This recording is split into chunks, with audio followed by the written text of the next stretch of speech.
तो सुप्रीम फैसला आ चुका है। अदालत की तरफ से साफ कर दिया गया है कि पीएमएलए एक्ट के तहत जो ईडी को अधिकार मिले हुए हैं वो बिल्कुल सही है।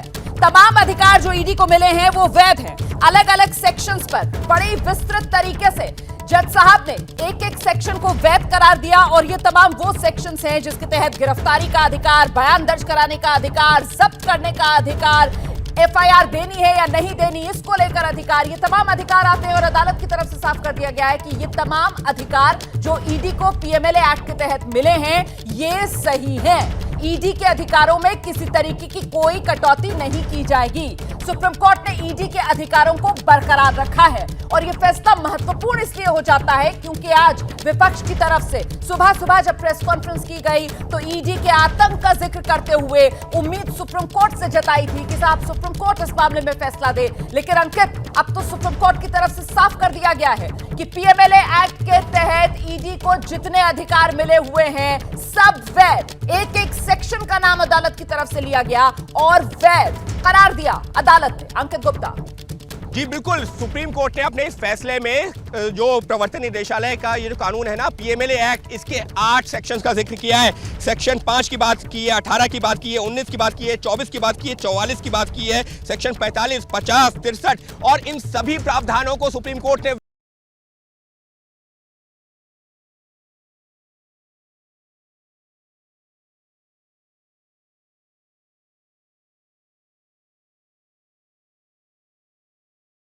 अधिकार है वो पूरी तरीके से वैध है। यानी कि वो तमाम लोग जो कि जो है इस पर सवाल उठा रहे थे सुप्रीम कोर्ट तक पहुंचे थे और आज सुबह जिस तरीके से आपने जिक्र किया ना कि कांग्रेस के आधिकारिक प्लेटफॉर्म से भी इस पर सवाल उठाए गए थे, लेकिन कोर्ट ने उनसे इत्तेफाक नहीं रखते हुए याचिकाकर्ताओं की दलीलों को एक तरीके से खारिज कर दिया है। जी ये बड़ी जानकारी, याचिकाकर्ता की दलीलें खारिज। जो ईडी को अधिकार मिले हुए हैं पीएमएलए एक्ट के तहत वो सभी वैध हैं। अदालत की तरफ से बड़ा फैसला सुना दिया गया है। आशीष कुमार सिंह मेरे सहयोगी हमारे साथ मौजूद हैं, मैं उनका रुख करूं उससे पहले ओम प्रकाश तिवारी मेरे वरिष्ठ सहयोगी इस वक्त हमारे साथ मौजूद हैं। और ओम प्रकाश, जब हम पहले बात कर रहे थे तो सीआरपीसी का जो प्रोसीजर है उसको भी फॉलो नहीं किया जाता है। कांग्रेस ने अब से कुछ देर पहले जब प्रेस कॉन्फ्रेंस दी तो खासतौर से इस बात का जिक्र किया और अदालत ने यह साफ कर दिया कि साहब ईडी के अधिकारी पुलिस अधिकारी नहीं हैं। ऐसे में सीआरपीसी के प्रावधानों से वो बंधे हुए नहीं हैं। यहां पर भी अदालत की तरफ से पूरी क्लैरिटी दे दी गई है। ओम प्रकाश।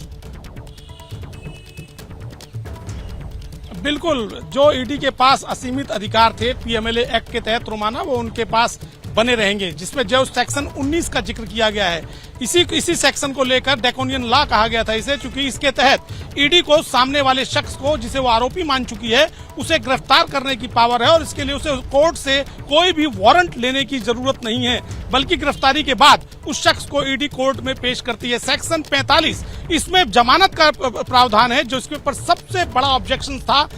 सेक्शन 45 के तहत मजिस्ट्रेट जिस कोर्ट में ये मुकदमा चल रहा हो आरोपी की जमानत के लिए, यदि वो सेटिस्फाइड हो कि वो जो आरोपी है वो बहुत ज्यादा गिल्टी नहीं है और दूसरी बात है कि आरोपी ये कहे कि वो आगे से दूसरा अपराध नहीं करेगा, इन दोनों में जब मजिस्ट्रेट सहमत होगा तभी पीएमएलए एक्ट के तहत उसे जमानत देगा। सेक्शन 45 जिसे लेकर बहुत ज्यादा लोगों का आरोप था कि इसका मिसयूज किया जा रहा है, लेकिन सुप्रीम कोर्ट ने उस पर अपनी सुप्रीम मोहर लगा दी है कि ईडी के पास पीएमएलए एक्ट के तहत असीमित अधिकार रहेंगे और जांच जारी रहेंगी। रोमाना। तो आशीष कुमार सिंह, ये तो कांग्रेस के लिए भी बड़ा झटका होगा ना। आज सुबह सुबह जब प्रेस कॉन्फ्रेंस कांग्रेस की तरफ से की गई तो खासतौर से ये कहा गया अशोक गहलोत की तरफ से कि साहब देश में ईडी का आतंक है, इस पर लगाम लगना चाहिए, जल्द इस मामले पर फैसला आना चाहिए।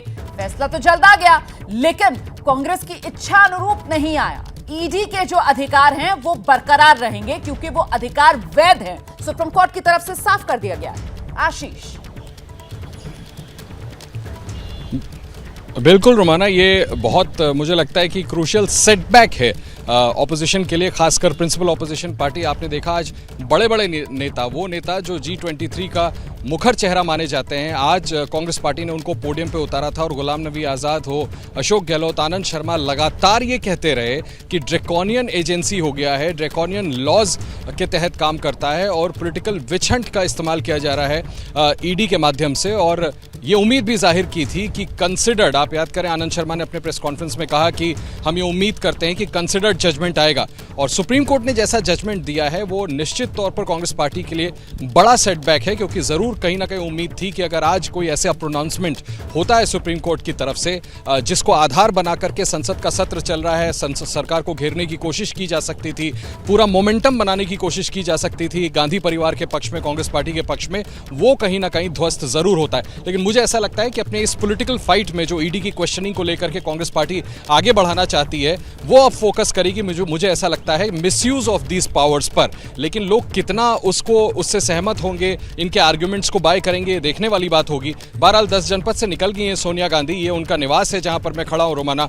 करीबन 15 मिनट का वक्त हुआ है, अब ईडी के दफ्तर में है, उनसे पूछताछ आज की शुरू हो गई, जिसके सारे अपडेट्स ओपी तिवारी देते रहेंगे। एक बार मैं सनसेट में आपको तस्वीरें दिखा देता हूं। आज भी उसी तरह यहां पर दोनों तरफ बसें लगी हुई हैं। अगर पॉलिटिकल कार्यकर्ता और नेता यहां आते हैं और यहां पर किसी तरह से उपद्रव मनाने की या विरोध करने की, सड़क पर उतर के कोशिश होती है मार्च करने की, तो उनको यहां से ले जाया जाएगा। सिक्योरिटी की डिप्लॉयमेंट हर दिशा में, सड़क के इस ओर और उस ओर उसी तरह है जैसे कल थी। अब हमें यह देखना होगा कि इस सुप्रीम कोर्ट के सेटबैक के बाद पार्लियामेंट में जो सांसद कल मार्च करते हुए विजय चौक पे पहुंचे थे, अपनी शिकायतें दर्ज करा रहे थे, वो क्या पोजीशन लेते हैं। लेकिन मैं फिर से दोहरा दूं आपकी बात से इत्तेफाक रखते हुए कि निश्चित तौर पर एक बड़ा राजनीतिक झटका है कांग्रेस पार्टी के लिए ऐसे समय पर सुप्रीम कोर्ट का यह फैसला, जब उनकी शीर्ष नेता कांग्रेस अध्यक्षा के साथ ईडी की लगातार क्वेश्चनिंग चल रही है। बिल्कुल, और जब उम्मीद टूटती है तो वो झटका ज्यादा बड़ा होता है, और उम्मीद कांग्रेस पार्टी ने इस वक्त सुप्रीम कोर्ट से लगा रखी थी, जिसका खुद प्रेस कॉन्फ्रेंस में आकर जिक्र भी किया गया आज कांग्रेस के बड़े नेताओं की तरफ से कि साहब सुप्रीम फैसला आए, जल्द फैसला आए, ईडी ने आतंक मचा रखा है। लेकिन फैसला बिल्कुल कांग्रेस की उम्मीदों से उलट आया है।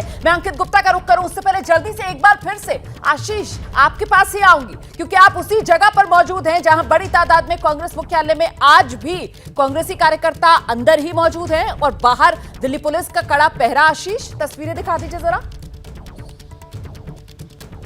जी हाँ, बिल्कुल, मैं आपको दिखाता हूँ फिर से। ये देखिए, दिल्ली पुलिस के जो अभी आला अधिकारी हैं उनका आने का सिलसिला अभी भी जारी है, और ठीक 10 जनपद के बगल में दीवार से सटा हुआ रोमाना, आपको ये इलाका पता है, 24 अकबर रोड कांग्रेस का मुख्यालय। अभी यहाँ कोई बड़ा नेता है नहीं। प्रेस कॉन्फ्रेंस के बाद वो लीडर्स भी यहाँ से निकले हैं, और मुझे लगता है थोड़ी देर में आपको जो भी कल की तरह सत्याग्रह की तस्वीरें देखने को मिलेंगी, वो संभव है कि संसद से बाहर निकल करके सांसद फिर से मार्च करके अपना रोष व्यक्त करने की और अपना विरोध दर्ज कराने की कोशिश करें।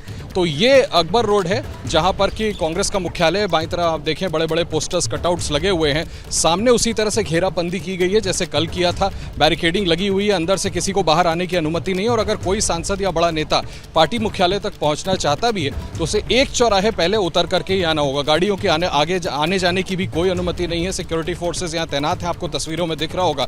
सामने मुख्य गेट है कांग्रेस पार्टी का, जहां की अंदर, कार्यालय के अंदर तमाम जो वो कार्यकर्ता कल 2 रात पहले से यहाँ पर आकर के इकट्ठा हैं, वो अपना नारेबाजी या इस तरह से प्रदर्शन कर रहे हैं, अंदर अपना सत्याग्रह कर रहे हैं। लेकिन बाहर निकल करके किसी को इस रास्ते पर आकर के प्रदर्शन करने की इजाजत नहीं है। हालांकि सोनिया गांधी अपने घर से निकल करके राहुल गांधी और प्रियंका गांधी के साथ इसी रास्ते से होकर निकली हैं। तैयारियां कल की तरह मैं फिर से दिखा देता हूं। ये वही बसें से रोमाना, कल भी आपने तस्वीरों में देखा, जो नेता यहाँ पहुंचे थे, जिनको यहाँ से ले जाया गया था, यूथ कांग्रेस के हों, IYC के हों या सचिन पायलट, अजय माकन, बड़े नेता जो यहाँ से जिनको थाने ले जाया गया था, उसकी तैयारी है। लेकिन अभी तक फिलहाल इस प्रेस कॉन्फ्रेंस के बाद यहाँ पर बड़े नेता नहीं पहुंचे। संभव है कि एक बार पार्लियामेंट में जब निकलें, अगर ऐसा कुछ तय होता है आज कल की तरह, जैसे हमें जानकारी दी गई कि एग्जैक्टली कांग्रेस वैसा ही प्रोटेस्ट कर सकती है आज भी जैसा कल किया था, तो संभव है यहाँ तक पहुंचने की कोशिश की जाएगी। लेकिन वो हमें देखना होगा कि संसद से बाहर निकलने के बाद क्या राहुल गांधी आज फिर सड़क पर बैठ जाते हैं, क्या फिर आज राष्ट्रपति से मिलने की कोशिश की जा सकती है इन सांसदों की तरफ से। बहरहाल यहाँ पर अभी मुख्य द्वार पर ये देखिए आप, हैवी डिप्लॉयमेंट है सिक्योरिटी पर्सनल्स की, और पूरी तैयारी दिल्ली पुलिस की तरफ से कि कम से कम यहाँ पर उस तरह का मार्च या प्रोटेस्ट करने की इजाजत नहीं होगी। जैसे ही घड़ी का काटा दोपहर 2:30 पे आए, बबीता जी का दिल सास बहू साजिश के लिए मचल जाए। और ये है इनकी बहू, पूरे दिन ऑफिस की टेंशन हो जाए गॉन जब ये करें अपना फेवरेट शो फ्री टाइम पे ऑन। इनकी तरह आप भी देखिए अपना फेवरेट शो अपने टाइम पर, और डाउनलोड कीजिए ABP लाइव ऐप अपने स्मार्ट टीवी पर।